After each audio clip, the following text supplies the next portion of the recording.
할렐루야.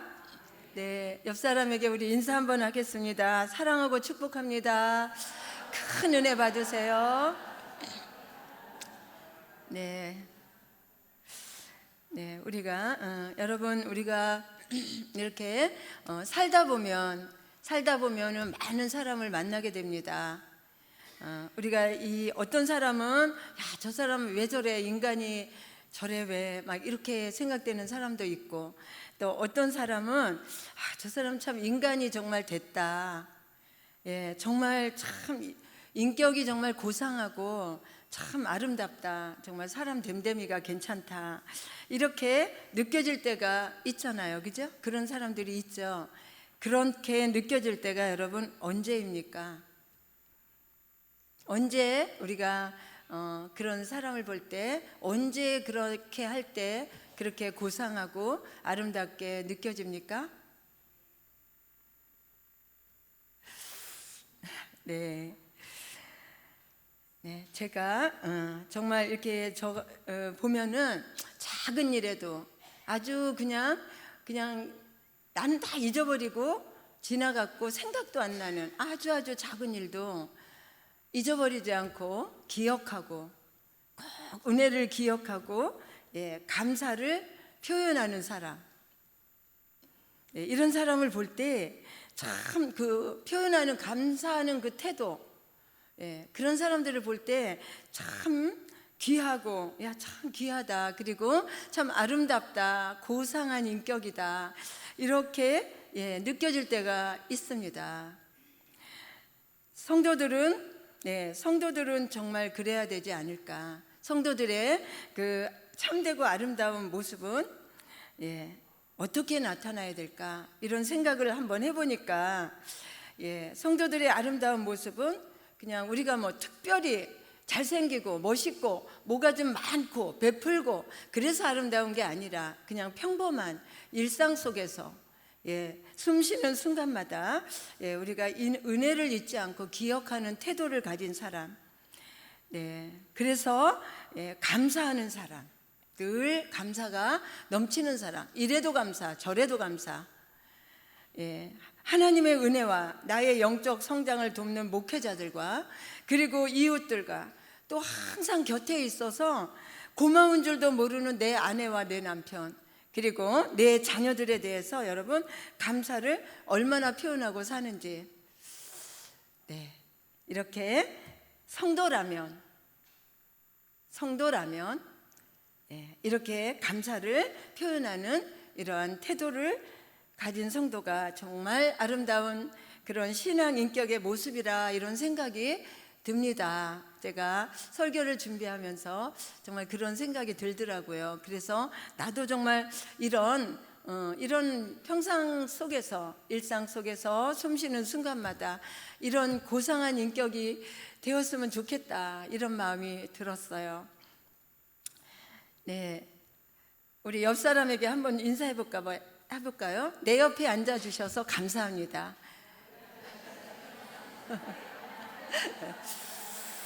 여러분, 내 옆에 앉아있는 이 사람에게, 내 옆에 앉아있는 이 사람에게 내 옆에 앉아줘서 감사하다는 생각 해보셨습니까? 안 해봤죠? 아주 작은, 해봤어요? 정말 고상한 신앙 인격을 가지신 분들입니다. 정말 아주 작은 이런 일들에서 감사합니다. 얼마나 행복하고 기쁩니까? 즐겁죠? 아무것도 나는 준 것도 없는데 감사하다는 소리를 들으면 얼마나 행복합니까? 오늘은 절기에 대해서는 우리 담임 목사님께서 계속해서 설교하시고 가르쳐 주시고 너무너무 자세히, 너무 쉽게 잘 가르쳐 주셔서 여러분들 잘 알고 계시리라 믿어요. 그래서 그래도 또 이번 주일이 우리가 정말 감사함으로 지켜야 할 맥추절이기 때문에 오늘 이 시간에는 이 맥추절 속에 담겨 있는 하나님의 마음을 우리가 다시 한번 생각해 보는 시간이 되었으면 좋겠습니다. 우리 본문, 우리 여기 본문 10절, 10절에 보면은, 10절 상반절에 보면은 네, 네 하나님 여호와 앞에 77절을 지키되, 네, 이런 말씀이 있습니다.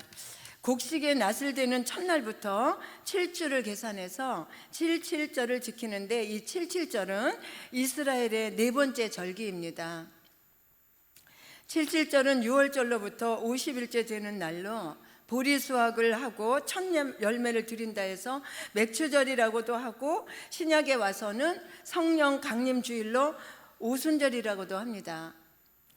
출애굽기 23장 14절에서 17절까지 보면 하나님께서 이스라엘 백성들에게 3대 절기를 제정해 주시는데, 이 3대 절기는 출애굽 후에 시내산에 이르렀을 때 하나님께서 모세를 불러 제정해 주신 그러한 규례입니다. 그 당시 이스라엘 1세대 부모들은 하나님께 불순종함으로 광야에서 다 죽었어요. 그리고 신세대가 그 언약을 이어받게 되었는데, 그들은 광야에서 태어나서 40여 년을 살았기 때문에 경제적으로나 매우 가난했을 뿐만 아니라 하나님의 그 기사와 이적과 그 역사를 잘 모르는 그러한 다음 세대였어요. 그들은, 그래서 지도자 모세는 그들이 가나안에 들어가서 하나님을 잃어버릴까 봐 많이 염려를 했던 것 같습니다. 때문에 하나님은 모세를 통해서 그들에게 젖과 꿀이 흐르는 가나안 땅을 약속하시면서 반드시 첫 열매를 드리는 맥추절을 지키라고 절기를 제정해 주시고, 지키면 복, 안 지키면 뭐예요? 입에 담기 싫어요, 그렇죠? 지키면 복, 안 지키면 저주. 이런 엄한 명령을 내리십니다. 하나님께서는 이스라엘을 살리기 위해서 유월절을 주셨고, 그리고 복을 주시기 위해서 맥추절을 주셨는데, 그렇다면 이 절기 속에 담겨져 있는 하나님의 마음은 무엇일까? 이 시간에 우리가 하나님의 마음을 좀 헤아려 보면서, 그리고 또 어떻게 지켜야 하나님이 기뻐하실지 우리 본문을 통해서 함께 은혜를 나누고자 합니다. 이 절기 모헤드라는 단어는 하나님이 정해놓은 시간표라는 뜻입니다. 사람이 정한 날짜가 아니라 하나님께서 우리에게 복을 주시기 위해서 우리와 약속한 날짜라는 말이에요. 그런데 우리는 정작 하나님과의 했던 아주 중요한 약속을 까맣게 잃어버리고, 우리가 정말 성령 충만해서 아니면 부흥회 때 아니면 뭐 언제 막 하나님께 막 서원하잖아요. 그런데 조금 지나면 마음이 변하고, 그리고 또 더 오랜 시간이 지나면 까맣게 잃어버리잖아. 하나님은 우리와 한 약속을 기억하고 계십니다. 그렇게 하나님과의 한 중요한 약속은 까맣게 잃어버리면서 다른 사람이 나하고 약속한 거 깬 것만 기분 나빠가지고 그러는 모습이 우리들의 모습이 아닙니까? 하나님께서는 이 맥추절을 지키라고 하셨는데, 그렇다면 이 지키라는 말은 무엇이냐? 이 지키라는 말은 기억하여 매년 행하라는 뜻입니다.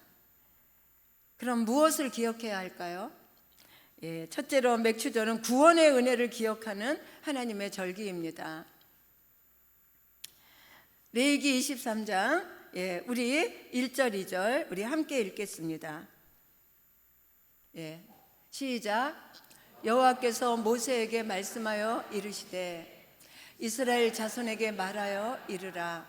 이것이 나의 절기들이니 너희가 성회로 공포할 여호와의 절기들이니라. 아멘. 절기를 유대인의 절기나 이스라엘의 절기라고 말하지 않았어요. 절기는 이스라엘의 절기가 아닙니다, 여러분. 이스라엘이 그것을 지켰을 뿐이에요. 그럼 누구의 절기죠? 조금 아까 읽었잖아요. 누구의 절기예요? 금방 읽었는데 잊어버려 주셔서 너무 감사합니다. 누구의 절기냐? 하나님의 절기예요. 이것은 나의 절기들이니 너희가 성회로 공포할 여호와의 절기들이니라. 이스라엘의 절기도 아니고 우리의 절기도 아니고 하나님의 절기라는 거예요. 이스라엘은 지켰을 뿐이에요. 그러니까 이 절기들은 정확히 그 주체가 하나님 쪽에 있는 것입니다. 예루살렘 인구가 보통 60만 명으로 보는데 절기 때가 되면 그 조그만 예루살렘에 세계 각처에서 그 절기를 지키려고 무려 250만 명이 몰려 들어온다고 합니다. 그리고 약 25만 마리의 양이 희생된다고 해요. 어마어마하죠. 네. 이 맥추절의 또 하나의 의미는 모든 절기를 하나님이 축제 형식으로 지키라고 제정해 놓으셨어요. 이 절기는 하나님이 제정하신 시간이라는 뜻이기도 하지만 그 원어 하그라는 단어는 축제, 그리고 잔치, 춤추다, 기쁨을 누리다, 이런 뜻이기도 합니다. 맥추절의 최종적인 역사적 이벤트는요, 바로 어린 양 예수 그리스도와 신부인 교회가 결혼을 하는 혼인 잔치로 완성되기 때문입니다.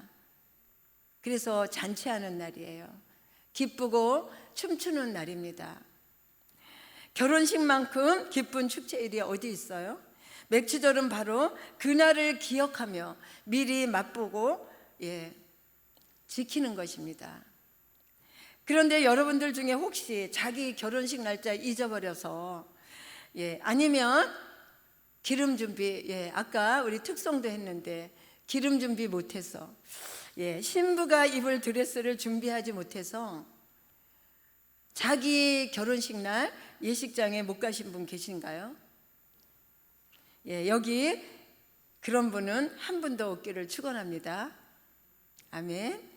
네, 여러분 맥추절의 맥자는 보리 맥자예요. 그럼 왜 보리를 처음으로 수확하는 절기를 절기로 명령하셨을까요? 어느 목사님이 이런 말씀을 하셨는데 예수님이 내가 하늘에서 내려온 생명의 떡이다 하시며 나눠주신 그 떡이 보리떡인데 이 보리떡은 모든 가난한 사람들의 양식이라는 거예요. 맛도 없고 볼품도 없는 보리떡 같은 모습으로 예수님이 이 땅에 오셔서 우리를 위해 열매가 되어주신 겁니다. 그래서 예수님의 부활을 성경에서는 뭐라고 말해요? 부활의 첫 열매라고 하잖아요. 첫 열매라는 말은 다음 열매가 이어진다는 말입니다. 따라서 이 맥추절 속에는 성도들의 놀라운 부활의 소망을 담고 있어요. 성도들이 마지막 날 알곡이 되어 천국 창고에 들여질 것을 소망하며 주님의 신부가 되어 그 혼인잔치에 참여할 감격과 기쁨, 그 구원의 은혜를 기억하면서 지켜야 할 아주 굉장히 중요한 절기임을 믿으시면 아멘. 네, 이미 우리 목사님께서 다 설교하셔서 다 아시는 거잖아요. 그렇다면 여러분 오늘 그 은혜를 기억하며 살아갑니까? 중요한 거는 아는 것이 아니에요. 내가 행하는 것입니다. 여러분이 그 은혜를 기억하며 살아갑니까? 내가 그날에 예수님의 신부가 되어서 주님과 함께 그 혼인 예식에 기쁨으로 참여할 것을 소망하며 살아가고 계십니까? 아니면 옛날에 돈 많고 잘 나가고 잘 살았던 때를 기억하고 살아갑니까? 우리가 나태해지고 열심히 식어지고 충성이 변하여 배반하는 이유가 은혜에 대한 기억이 점점 사라져가고 있기 때문인 거예요. 은혜에 대한 기억 상실증은 우리를 교만하게 만들고 실패하게 하고 넘어지고 배반하게 만듭니다. 하나님은 교만한 자를 대적하시고 반대로 마귀는 교만한 자를 무척 사랑하고 좋아하죠. 그래서 주님은 우리가 망할까 봐 우리를 복 주시려고 기억하라고 하시는 겁니다. 무엇을 기억해야 될까요? 우리 본문 12절 함께 읽겠습니다. 우리 12절 시작. 너는 애굽에서 종되었던 것을 기억하고 이 규례를 지켜 행할지. 무엇을 기억합니까? 애굽에서 종되었던 때, 우리가 전에 죄 속에서 방탕하며 진노의 자식으로 살았던 때를, 그 죄의 종의 신분에서 하나님의 자녀의 신분으로 회복시켜 주신 주 예수 그리스도의 십자가의 은혜를 기억하라는 겁니다. 예수를 잃어버린 성도, 이보다 더 비참한 성도는 없습니다. 평생 동안 교회 다니고 평생 동안 봉사도 많이 했는데 예수님을 잃어버리고 했어요. 그 봉사 안에, 그 헌신 안에 주님의 보혈이 없어요. 예수님이 안 계셔요. 오직 무엇이 있습니까? 나의 자랑, 나의 의만 있습니다. 그보다 더 비참한 성도가 어디 있겠습니까? 우리가 그날에 주님을 만날 때 그보다 더 비참한 성도가 어디 있겠습니까, 여러분? 그래서 하나님께서는 우리에게 복 주시기 위해서 내가 너를 나의 신부로 꼭 데려가고 싶다. 그러니 이것을 꼭 기억해라 하시는 겁니다. 우리는 때때로 예수님을 교회나 아니면 어느 기도의 장소에 두고 가거나 열심히 막 기도하고 밤새도록 막 기도하고 철야 기도하고 집에 갈 때는 예수님을 이 성전에다 두고 가지요. 가서 또 잊어버리고 일주일 동안 막 살다가 주일날 또 와서 예배드리고 예수님을 또 성전에다가 두고 갑니다. 마치 예수님의 부모들이 사람 속에서 어울리다가 예수님을 잃어버리고 사흘길을 찾아 헤매고 다녔던 것처럼 오늘날에도 예수 십자가를 잃어버리고 신앙생활을 하는 사람들이 너무 많아요. 우리는 항상 내 신앙을 점검해 봐야 됩니다. 남의 얘기가 아닙니다. 예수 십자가가 없는 봉사, 예수 보혈을 빼버리고 하는 헌신은 우리를 망하게 하고 우리를 교만하게 만들 뿐 아니라 이것이 모두 다 헛된 것임을 여러분 깨달아야 될 줄로 믿습니다. 또 하나 맥추절은 예수 그리스도의 부활만큼 소망만큼 중요한 또 하나의 의미가 있는데 바로 무엇이냐? 성령 강림입니다. 신약으로 넘어와서 오순절날 마가다락방에 120 문도가 모여 간절히 기도하다가 성령을 받잖아요. 불의 혀같이 갈라지는 그 성령의 역사가 각 사람의 머리 위에 임하기 시작하면서 최초로 성령님이 우리 공동체 안에 공개적으로 임하는 은혜를 우리는 경험합니다. 그때가 바로 그 오순절 마가다락방 그 자리가 이 땅에 그리스도의 신부인 교회가 탄생하는 역사적인 자리예요. 따라서 오순절, 이 맥추절은 오늘날 교회의 무슨 날이 되는 거예요? 생일날이죠. 이 오순절에 성령 강림으로 인하여 교회가 탄생했잖아요. 그래서 이 날은 교회의 생일날입니다. 우리 교회의 생일날이 아니라 이 땅의 모든 교회의 생일날이 되는 거예요. 중요할까요? 안 중요할까요? 이 생일날 여러분 어디 놀러 가야 되겠습니까? 결혼식 가야 되겠습니까? 이 생일날, 교회의 생일날, 교회가 탄생한 이 엄청난 이 생일날 진심으로 주님 앞에 나와 감사드리며 기쁘고 즐거워하며 생일잔치 해야 되지 않겠습니까? 아멘? 오기 싫어요? 아멘을 하셔요. 크게 하셔요. 뿐만 아니라 성령 강림으로 새롭게 태어난 이 교회가 새롭게 거듭난 우리가 성령님과 함께 이 땅에서 새로운 영적 삶으로의 도전과 새 출발이 시작되는 날이기도 합니다. 이 성령 강림이라는 이 은혜는, 이 의미는 우리가 새롭게 태어나서 새로운 삶으로의 새 출발을 하는 날이기도 하다는 거예요. 우리의 인생이 새로워졌다는 거예요. 바뀌었다는 거예요. 새롭게 태어났다는 거예요. 그래서 저와 여러분의 영적인 생일날이기도 합니다. 아멘. 아멘. 실제로 사도행전에 보면 오순절날 성령의 충만을 입은 사도들이 그들에게 임하신 하나님의 말씀을 전하면서 예수 그리스도의 생명과 고난과 그 십자가의 죽음을 그리스도의 주 되심을 선포하기 시작하자 3천 명이 회개하여 돌아오는 놀라운 일들이 벌어집니다. 그런데 이 비슷한 그림이 구약에도 나옵니다. 6월절 어린 양의 피로 구원받은 히브리 노예들이 모세를 선두로 해서 홍해를 건너 제일 먼저 도착한 데가 어디냐? 시내산인데 여기까지가 정확히 50일 길입니다. 그들이 50일째 되는 날 시내산에 도착해서 무슨 일을 경험하냐 하면 우리 출애굽기 19장 16절에서 18절 우리 한번 함께 보겠습니다. 네, 출애굽기 19장 16절 18절 시작. 셋째 날 아침에 우레와 번개와 빽빽한 구름이 산 위에 있고 나팔 소리가 매우 크게 들리니 진중에 있는 모든 백성이 다 떨더라. 모세가 하나님을 맞으려고 백성을 거느리고 진에서 나오매 그들이 산 기슭에 서 있는데 시내산의 연기가 자욱하니 여호와께서 불 가운데서 거기 강림하심이라.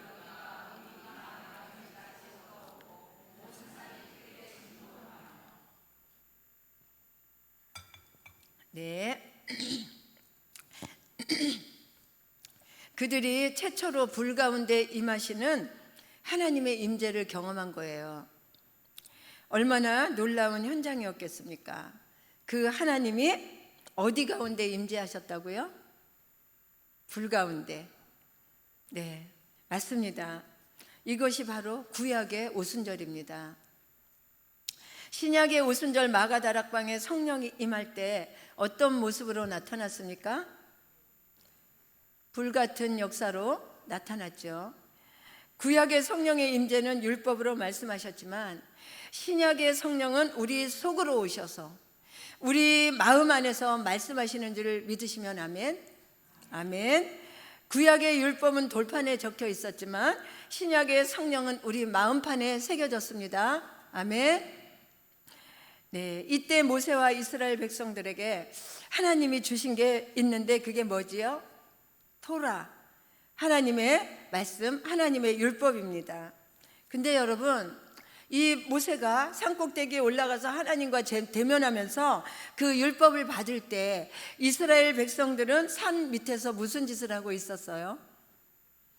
네, 금송아지 만들어 놓고 네, 띵까띵까 춤을 추며 먹고 마시고 빙글빙글 돌아가면서 우상숭배에 빠져 있었습니다. 이때 진노하신 하나님이 레위 지파를 통해서 처단하시는데 정확하게 3천 명이 죽습니다. 신약의 오순절 사건과 이 시내산의 이 사건이 우연의 일치일까요? 아닙니다.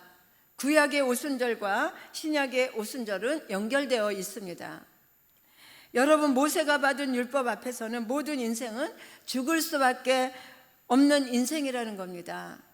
그러나 예수 그리스도께서 오셔서 십자가의 대속제물로 죽어주심으로 신약의 오순절 성령 강림으로 교회가 탄생함과 함께 그 사도들이 선포하는 말씀을 통해서 몇 명이 살아났습니까? 3천 명. 네, 3천 명이 살아납니다. 시내산에서는 몇 명이 죽었어요? 3천 명. 네, 3천 명이 죽었습니다. 신약의 오순절에는 네, 사도들의 성령 충만한 사도들의 그 선포를 듣고 3천 명이 성령의 역사로 3천 명이 아버지의 품으로 돌아오는 놀라운 대추수가 일어납니다. 그렇습니다, 여러분. 이날 오순절 성령이 우리에게 임하였을 때 저와 여러분은 새롭게 태어났으며 죽을 영혼을 살려서 아버지 품으로 돌아오게 하는 그 마지막 대추수의 사명자로 임명받은 날이기도 합니다. 믿으시죠? 네, 저와 여러분이 성령 받으셨죠, 여러분? 다들 성령 받으신 줄 믿습니다. 이 성령 받은 우리 모두는 성령 안에서 새롭게 태어났고 죽을 영혼을 살려서 아버지 품으로 돌아오게 하려는 대추수의 사명자로 임명을 받은 자들이라는 거예요. 믿으십니까? 사명감이 불타오릅니까? 네. 이것이 맥추절 속에 담겨 있는 이 시대를 향한 분명한 하나님의 구원의 선포고 영원 추수의 메시지인 것입니다. 우리는 이것을 잊지 말고 기억하라는 겁니다. 여러분, 우리가 그 은혜 안에 있는 성도라면 아버지의 이 마음을 깨닫고 하나님 그분이 우리에게 행하신 놀라운 은혜를 기억하면서 지키고 행할 때 이 맥추절 속에 담겨 있는 신명기 28장의 축복도 받게 되는 것을 믿으시기를 축원합니다. 복은 그냥 하늘에서 하나님이 딱 떨어뜨려 주는 게 아니에요. 하나님께서 주신 사명을 우리는 꼭 기억하라는 것이 이 맥추절의 의미라는 것을 꼭 잊지 마시기를 축원합니다. 네. 네 번째로, 그리고 나서 우리는 여기 또 하나, 출애굽기 23장 16절을 보면, 우리 시작. 맥추절을 지키라. 내가 수고하여 밭에 뿌린 것에 첫 열매를 거둠이니라.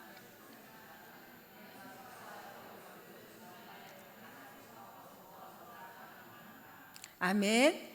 네, 여기 맥추절을 지키라. 이는 내가 수고하여 밭에 뿌린 것에 첫 열매를 거둠이니라.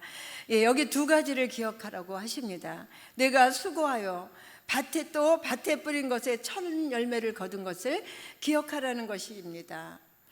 여러분, 이 모든 절기는 광야에서 선포되었어요. 그런데 이것을 지키는 것은 어디로 명령하셨나요? 가나안 땅에 들어가거든 거기서 지키라는 거예요. 그러면 이들이 수고하여 땀을 흘리고 열매를 거두는 현장은 어디입니까? 광야예요. 맞습니까? 아멘 하면 안 되죠. 제가 광야가 아닙니다. 가나안입니다. 가나안에서 수고하여 땀 흘리고 열매는 거두는 현장이 가나안이라는 거예요. 가나안에서 지키라는 겁니다. 우리 여호수아 5장 10절에서 12절 우리 함께 읽겠습니다. 시작. 자손들이 길갈에 진쳤고 그달 14일 저녁에는 여리고 평지에서 유월절을 지켰으며 유월절 이튿날에 그 땅의 소산물을 먹되 그날에 무교병과 볶은 곡식을 먹었더라. 또 그 땅의 수산물을 먹은 다음 날에 만나가 그쳤으니 이스라엘 사람들이 다시는 만나를 얻지 못하였고 그 가나안 땅의 소출을 먹었더라. 아멘. 네, 이스라엘 백성들이 그달 14일 저녁에는 여리고 평지에서 유월절을 지키는데 가나안 땅에 들어가서 처음으로 지키는 유월절입니다. 그리고 유월절 그 이튿날에 그 땅에 소산을 먹은 다음 날부터 당장 나타나는 특이한 현상 하나가 뭐냐? 만나가 그친 거예요. 더 이상 만나는 끝이 나고 다시는 그 만나의 기적을 경험하지 못하게 되었습니다. 자, 그러면 여기서 두 가지 질문을 할 텐데 여러분이 스스로 한번 대답해 보시기 바랍니다. 매일 하늘에서 만나가 내리는 기적을 경험하면서 만나를 먹는 게 좋습니까? 아니면 수고하여 거둔 곡식을 먹는 게 좋습니까? 네, 수고하여 얻은 곡식을 먹는 게 좋지요. 여러분, 만약에 그렇지 않고 만나를 먹는 것이 좋다고 생각하는 분이 계시다면 그분은 광야로 다시 돌아가야 됩니다. 네, 무슨 말인지 아시겠죠? 여러분, 내가 수고하여라는 이 표현과 이 명령은 이미 우리가 가나안에 들어와 있다는 말이에요. 오늘 이 출애굽기 23장의 명령은 내가 너희들을 애굽에서 건져내는 것만으로 내 임무를 끝내는 것이 아니라 내가 반드시 가나안이라는 목적지에 너희를 안내하고 이끌어 드리고야 말 것이다 라는 하나님의 의지가 방현된 것입니다. 그리고 그들은 방금 확인한 바와 같이 가나안 땅에 들어가서 가나안의 소산을 먹게 됐어요. 더 이상 하늘에서 내리는 만나는 먹을 수가 없게 되었습니다. 근데 우리의 신앙은 자꾸 광야로 돌아가려고 그렇게 돌아가려는 신앙을 갖고 있습니다. 만나의 기적을 달라고 자꾸 우리는 기도하고 있습니다. 여러분, 내가 수고하여 뿌리고 땀 흘리고 거둔 열매를 먹는다는 것은 우리가 그리스도 안에서 누리는 일상의 복을 말하는 거예요. 여러분, 학교를 매일 출석하는 친구들은 학교 다니는 것 자체의 감격과 그렇게 감격이 별로 없지만, 몸이 아파서 오랫동안 병원에 입원했던, 그래서 학교를 못 장기 결석하다가 오랜만에 학교에 가거나, 정말 가난해서 고등학교도 중퇴하다가 다시 환경이 좀 회복돼서 복학하던 날, 여러분, 그 감격, 이건 잘리거나 자퇴해보지 않으면 경험할 수 없는 감격이에요. 누구에게는 평범한 일상이 누구에게는 다 할 수 없는 감격이라는 거죠. 이 감격을 우리는 일상에서 날마다 누리고 사는 것임을 믿으시면 아멘. 네, 우리가 그리스도 안에 사는 삶은 바로 가나안에서 사는 수고하는 가나안의 삶을 말하고 있는데, 가나안은 여러분 천국이 아닙니다. 보통 가나안을 천국으로 잘못 이해하고 계시는 분이 있는데, 거기가 천국이 되려면 여러분 일단 죄가 없어야 되고, 그리고 전쟁이 없어야 됩니다. 그런데 이스라엘 백성들은 가나안에 들어가자마자 뭐부터 했어요? 전쟁부터 했습니다. 그러면 그리스도인들이 생각하는 가나안의 의미는 뭐예요? 그것은 구원받은 하나님의 백성들이 이 가나안의 삶 속에서 어떻게 그리스도 안에서 순종해 가는가를 연습하는 공간이 바로 이 땅 가나안입니다. 그래서 여기 본문에서 내가 수고하여 라는 말은 크게 두 가지의 의미가 있어요. 그들의 육체를 애굽에서 끌어내기는 했지만, 하나님께서 그들의 육체를 애굽에서 끌어내기는 했지만, 그들의 마음속에 자리 잡고 있는 애굽의 가치, 거지 근성, 이런 것들은 끌어내지를 못했어요. 그것을 뽑아내는 데는 시간이 필요하다는 거예요. 그래서 여기 가나안에서 그것을 연습하는 거예요. 훈련하는 땅, 그것이 이 땅 가나안이라는 겁니다. 그래서 가나안은 총칼로 점령하는 땅이 아니라 하나님의 약속과 그리스도의 말씀을 붙잡고 그리스도께서 순종하셨던 것처럼 우리가 그분을 순종하면서 그분을 배우는 공간이 바로 우리가 살고 있는 이 땅 가나안의 삶이라는 것입니다. 아멘. 네, 그것을 성경에서는 이렇게 말합니다. 내가 수고하여. 수고하는 이것은 우리의 몫이라는 말이에요.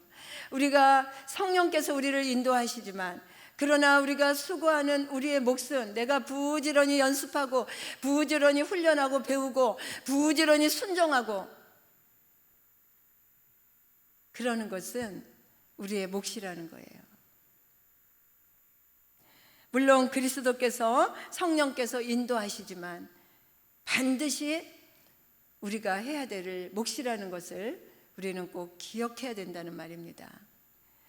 자, 그러면 내가 수고하여 라는 말 속에 담겨진 또 하나 우리가 들어야 할 아주 중요한 결론적인 메시지가 하나 있는데, 우리 신명기 16장 9절 11절 우리 본문 다 같이 한번 읽겠습니다. 시작. 네.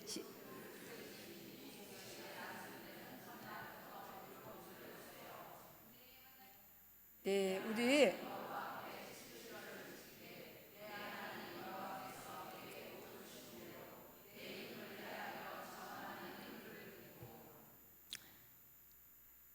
네, 우리 11절, 11절, 12절을 읽겠습니다. 11절, 시작. 너와 자녀와 중에 있는 레위인과 및 너희 중에 있는 자기의 이름을 두시려고 택하신 곳에서 내 하나님 여호와 앞에서 즐거워할지니라.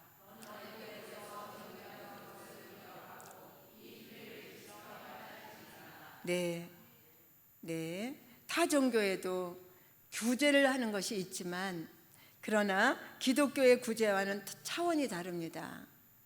타 종교에서는 휴머니즘 차원에서 윤리적이고 그리고 도덕적인 차원에서 구제를 하지만, 여러분, 기독교의 구제는 그런 차원이 아닙니다. 그렇다면 왜 객과 고아와 과부가 등장할까요? 이 세 종류에는 공통 분모가 있는데, 하나는 이 땅에 아무 기반이 없다. 둘째는 이분들은 누군가 도움 없이는 존립이 불가능한 사람들이다. 그런데 여러분, 그 자리에 누가 있었어요? 저와 여러분, 우리가 있었습니다. 우리가 그리스도의 구원 없이는 존립이 불가능했던 사람들임을 믿으십니까? 그래서 기독교인인 우리가 구제를 한다는 것은 휴머니즘 그런 차원이 아니라, 하나님, 나도 한때는 존립이 불가능한 고아였고 객이었고 과부였습니다.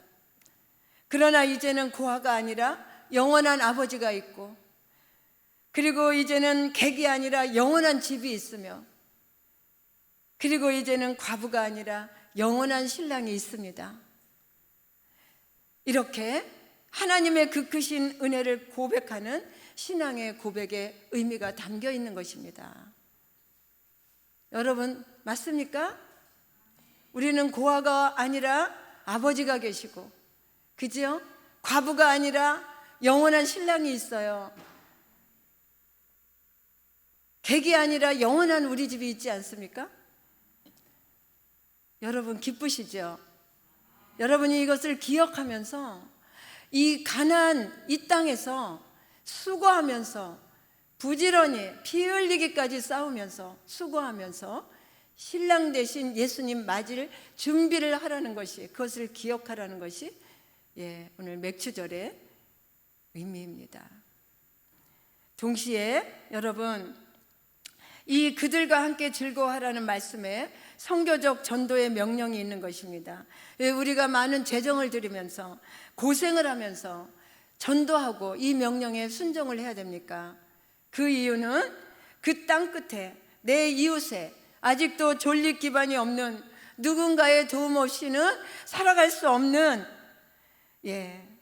복음을 들을 수도 없는 그 하나님의 잃어버린 자녀들이 많이 있기 때문입니다.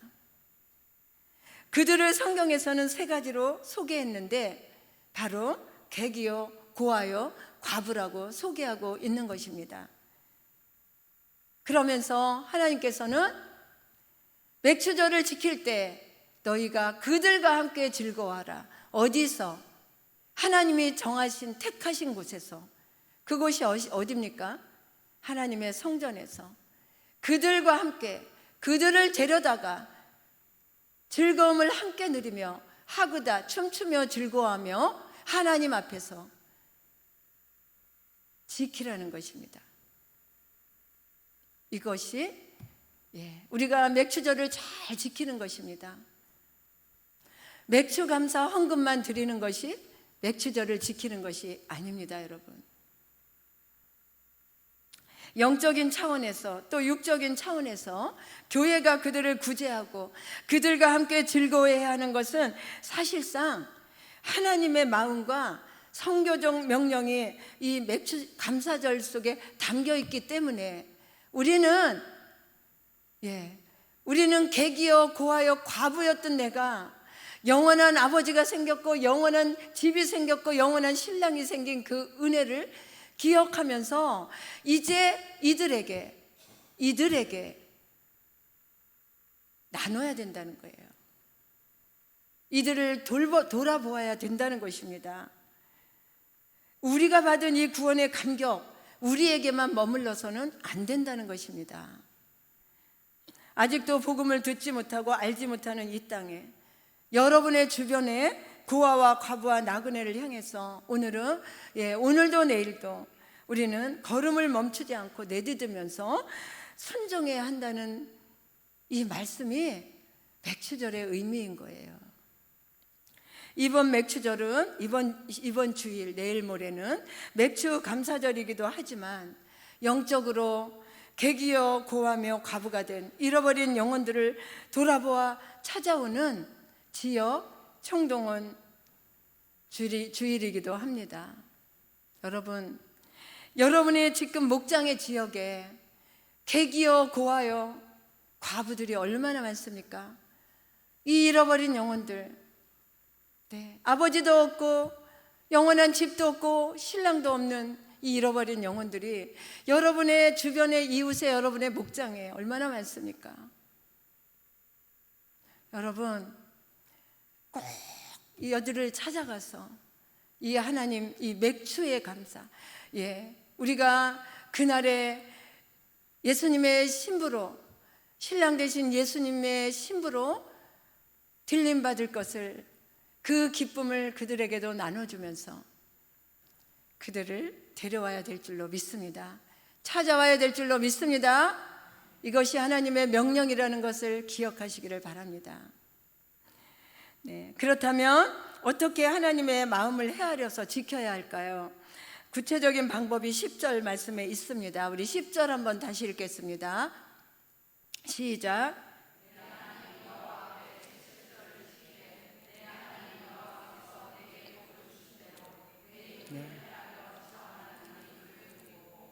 네, 복 주신 대로 힘을 다해서 감사 예물을 드려야 됩니다.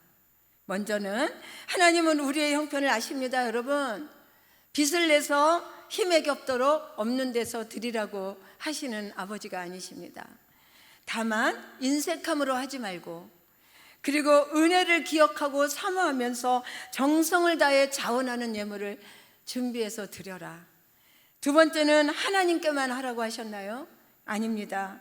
가족과 이웃과 레위인들과 여러분의 영적 리더들과 주의 종들과 함께 즐거워하며 그들에게도 감사하고, 소외된 객과 고와 과부, VIP, 잃어버린 영혼들과 함께 드리라고 오늘 말씀하고 있습니다. 그렇게 지키라고. 네, 아까도 말씀드렸지만 전도하여 영혼을 봉헌하라는 선교적 명령입니다. 세 번째, 택하신 곳에서 즐겁게 드려라. 절기라는 원어 하그다의 의미는 하나님의 전에서 즐겁게 춤을 추면서 기쁨을 누리며, 이런 뜻이라고 아까도 말씀드렸습니다. 여러분, 우리가 절기를 지키고 하나님께 예물을 드리는 것이 부담스러우십니까? 이것은 부담스러운 것이 아니라 하나님이 우리에게 주시마 약속하신 복을 받을 수 있는 자격이 우리에게 주어진 거예요. 혼인잔치 자리에 참여할 신부의 자격이 있다는 표시예요. 이 또한 우리는 얼마나 복되고 행복한 자들입니까? 아무나 하나님께 예물 드리고 아무나 가서 전도하고 그러지 못합니다. 하나님의 자녀들만, 그리스도의 신부들만 할 수 있는 자격이에요. 우리는 이것을 부담스럽게 생각하면 안 됩니다. 정말로 우리는 행복하게 기쁘고 즐겁고 자원하는 맥주 감사절이 됐으면 좋겠습니다. 아멘. 네, 말씀을 정리하겠습니다. 사람의 아름다움과 고귀함은 감사할 줄 아는 마음과 또 감사를 표현하는 구체적인 행동에서 나타납니다. 또한 성도가 구원의 은혜를 기억하고 내가 부활의 첫 열매가 된 것을 기념하면서 감사의 절기를 지키고 첫 열매를 드리는 것은 하나님이 나의 주인 되심을 인정하는 아름다운 나의 신앙 고백입니다. 또한 내가 수고하고 얻은 모든 열매들이 다 하나님으로부터 비롯되어졌음을 고백하는 것이고, 그 열매들이 또 다른 열매를 맺고 또 다시 그 열매들로 생명을 이어가기에 자신과 가족의 생명까지도 하나님으로부터 비롯되고 유지되고 있다는 생명의 주인 되심을 인정하는 그러한 성숙한 신앙의 고백인 것입니다. 아멘. 네, 특히 이번 맥주 감사주일은 오늘 말씀처럼 맥주 감사절 속에 담겨 있는 하나님의 마음을 헤아려서, 깊이 헤아려서 그 은혜를 기억하면서 객과 고아와 과부가 된 잃어버린 영혼들을 돌아보고 자원하는 심령으로 최상의 감사 예배를 준비하시고, 뿐만 아니라 주님이 다시 오시는 날 알곡이 되어서 천국 창고에 드려질 것을 소망하면서 주님의 신부가 되어 신랑의 혼인잔치에 참여하는 감격과 기쁨이 충만한 그런 성령 충만한 맥주 감사절이 되기를 주의 이름으로 축원을 드립니다. 아멘. 네, 이 시간에 이제 우리가 하나님의 말씀을 생각하면서 우리가 기도할 텐데, 우리 찬양을 드리고 기도하겠습니다.